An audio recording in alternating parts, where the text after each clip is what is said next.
Okay, magandang araw. Okay, bago nating i-start ang ating video or is ating tutorial, kindly volume up your speaker. Medyo mahina po kasi yung ating pick up sa aking microphone.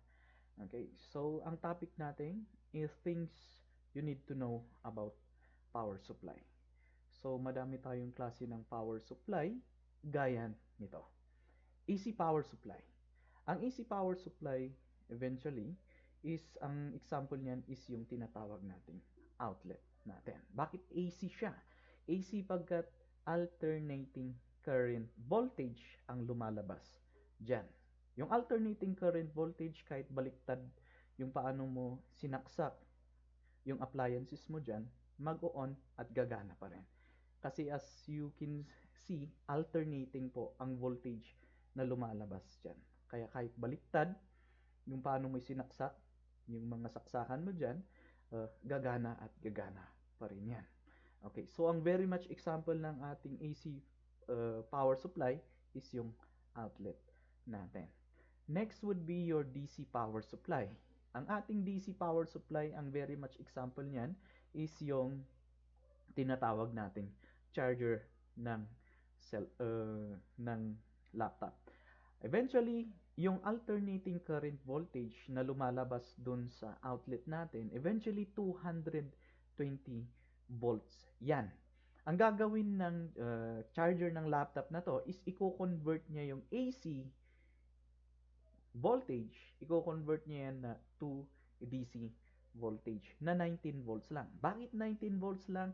Pagkat yung mga component doon sa loob ng laptop, mas maliit lang yung kinukonsume nilang kuryente or yung wattage. Kasi mas maliit yung mga components nila doon. Okay? So, next would be regulated power supply. Eventually, yung example nito is yung tinatawag nating na AVR, yung tinatawag nating automatic voltage regulator. Okay? So, ano yung purpose ng AVR na to? Ang purpose ng AVR na to is to regulate the voltage na manggagaling dun sa outlet nyo. For example is yung ito. Yung outlet ninyo, eventually, automatic na sinasaksak natin dito yung mga appliances natin. Pero hindi tayo sigurado na secure ba or 220 volts yung lumalabas dito sa outlet natin. Sometimes kasi pag nag-fluctuate yung kuryente or biglang tataas yan dahil siguro may nagka-problema dun sa mga poste ng distributor, pwedeng ang mangyari dyan is ma-over voltage yung appliances natin kapag nakadirekta siya. So, ang possible solution natin dyan is gumamit tayo ng tinatawag natin na AVR. Usually, ito, yung outlet natin na to, yung kinukonsume niya, ay yung inilalabas niyan is 220 volts. Yan. Pero, pag nag-fluctuate siya or biglang tataas yan, and then nakadirekta yung computer mo dito, pwedeng masisira yung computer mo or yung appliances mo dyan. So, mangangailangan tayo ngayon ng tinatawag natin na AVR. Kapag nakasaksak yung AVR mo, tumaas man yung voltage na papunta dun sa computer mo, sa appliances mo, kapag meron kang AVR, i-regulate nito. I-regulate niya yung voltage, pabababain niya, gagawin niya pa rin 220 volts para hindi masira yung appliances mo or yung tinatawag natin computer mo. Okay. Next, ano ba yung magandang AVR? Ang magandang AVR I would suggest is yung ganito. Yung may analog siya. Wherein mas maisi-secure niya pa rin or mas smooth yung pagre-regulate niya ng voltage. And then mas advantage rin nito kasi kaya niyang i-regulate yung 220 volts, kaya niyang i-regulate yan ng 110 volts. Para naman ito sa mga appliances na galing abroad. Okay? So, usually yung mga worth nito is 1,500 or 1,600. Mas mura kumpara dun sa normal na appliances ay na AVR na ganito na hindi ko maisasuggest. Okay? So, next would be is your programmable power supply. Yung programmable power supply unit is eventually kayo na yung magdidikta kung ano yung voltage na ilalabas niya or yung paano niya na ilalabas niya. Eventually, sa mga appliances natin, meron silang designated na voltage na para lang sa kanila. Kapag sumobra yun, pwede yung masira. Okay, so usually yung programmable power supply na to, kayo na yung mismo magdidikta ng voltage kung na ilalabas niya. Kunwari, 3 volts yan, kahit anong gusto nyo na voltage na ilabas ng um, power supply na to, kayo na yung maglalagay. At yun ang mismong ilalabas niya. So, programmable power supply ang tawag dito.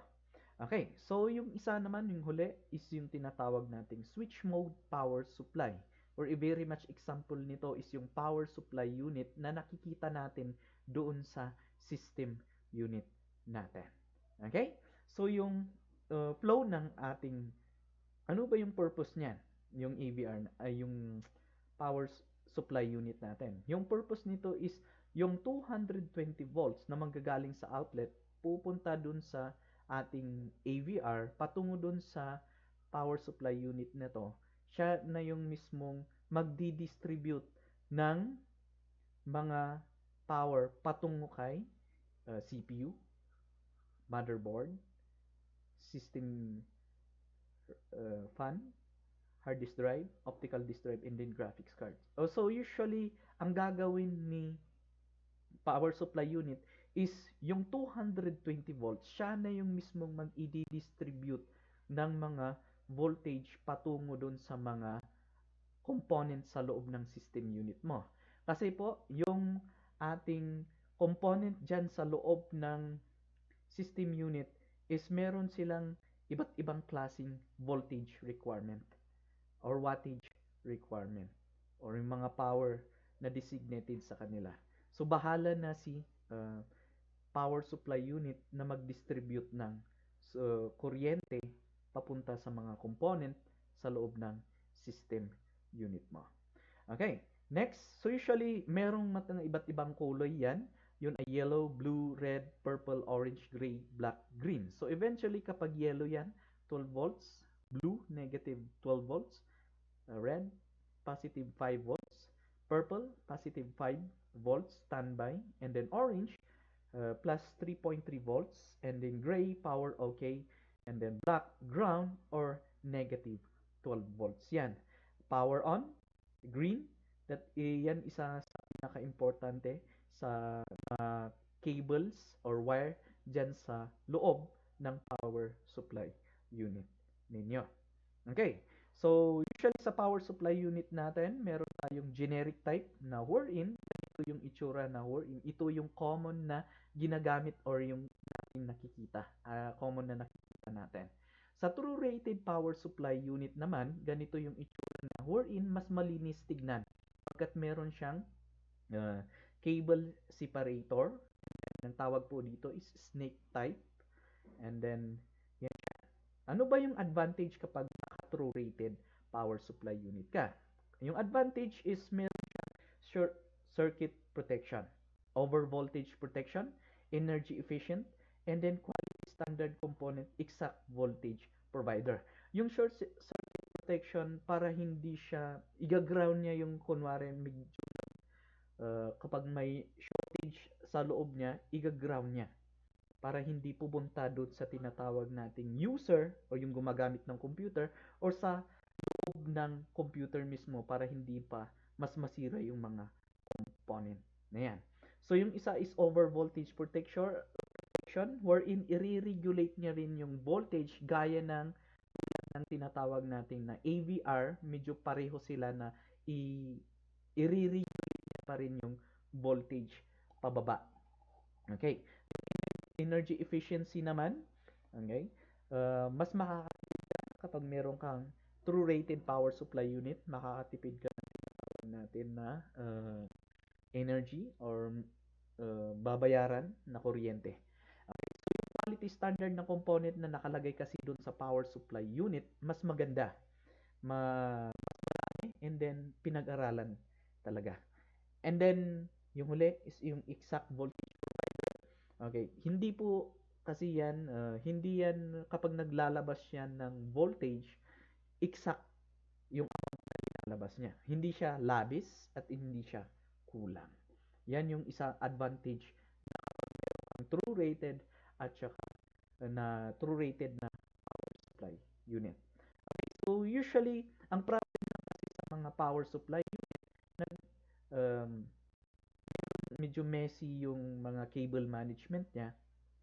Kaya possible problem niya is ganito.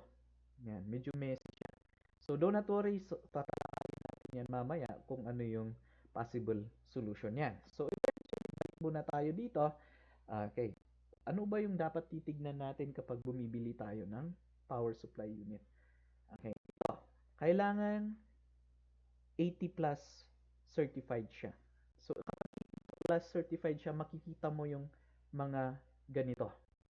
Yung 80 plus bronze, 80 plus silver, gold, then titanium.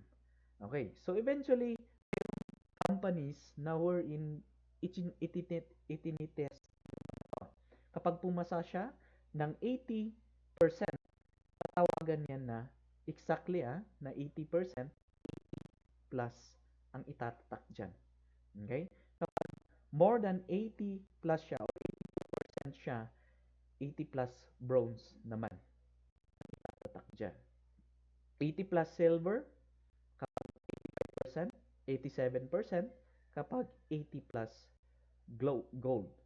And then, pag 90% yan, platinum. Kapag na 80 plus titanium yan, mga 90 plus percent yung passing rate niya. Yan. Kaya, suggest ko, kapag mas mataas yung certification niya or yung 80 plus niya, mas mahal. So, para sa akin, suggestion ko na lang 80 plus bronze tayo pagkat meron siyang efficiency, power efficiency. Okay?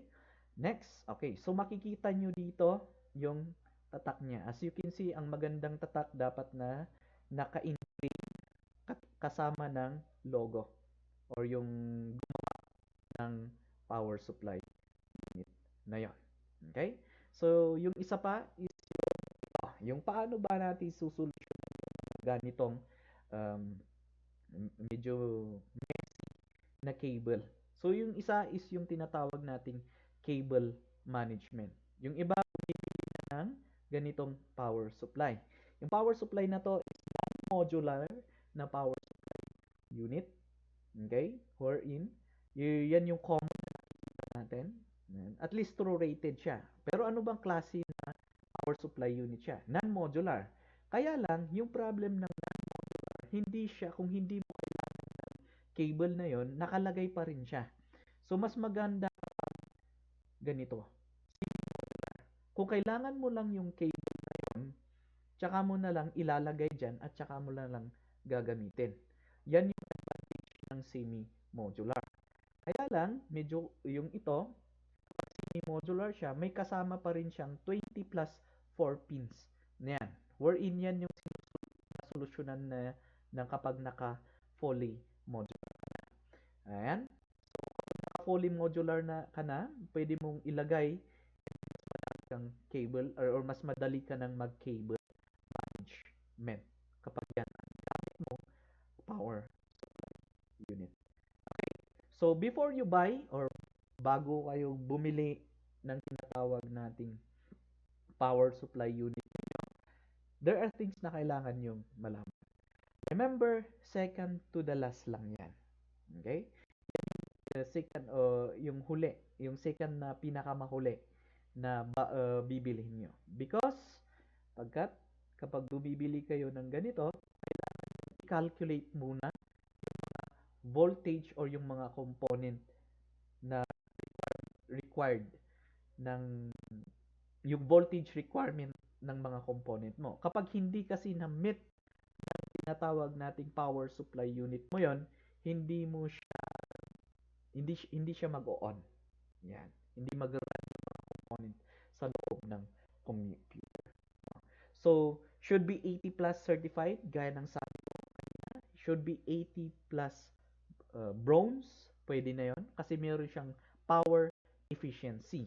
Yung is size. Kapag depende na rin kung ano yung size ng system casing nyo, baka hindi check nyo rin yon bago kayo bumili. Okay? So, that is it. Thank you very much for listening.